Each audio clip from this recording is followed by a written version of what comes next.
அர்த்தமுள்ள மகளிர் தினமாய் ஜொலித்திடுமா?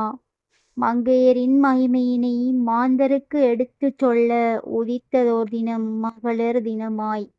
பெண்மையின் பெருமையினை பக்கம் பக்கமாய்த் தாங்கி வந்திடும் அன்றைய நாளிதழ்கள். வானொலிகளும் காற்றலைகளூடாய் பெண்ணவளின் மாண்புகளையும் உரிமைகளையும் சுமந்து வந்து செவிக்கும் சிந்தைக்கும் விருந்தளிக்கும் அன்றைய நாளில். இப்படி எத்தனையோ மகளிர் தினங்களைக் கண்டுவிட்டாள் பாவை இவள் வாழ்வினிலும். உரிமைகள் பறிக்கப்பட்டு உணர்வுகள் சிதைக்கப்படும் போது தனிமையில் கண்ணீர் சிந்தியே களைத்துப் போயின கண்கள்.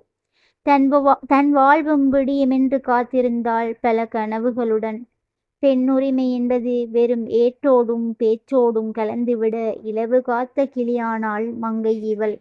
பெண்களின் உரிமைகளை பறிக்கின்ற, மங்கையரை இழிந்தோராய் நோக்குகின்ற, ஆணினத்தின் அடிமைகளாய் பெண்ணவளை நடத்துகின்ற அவலநிலை மாறாவிட்டால் ஒன்றல்ல இரண்டல்ல 1,000,000 மகளிர் தினங்கள் அவனியிலே வந்தாலும் அவை அத்தனையும் அர்த்தமுள்ள மகளிர் தினங்களாய் ஜொலித்திடுமோ?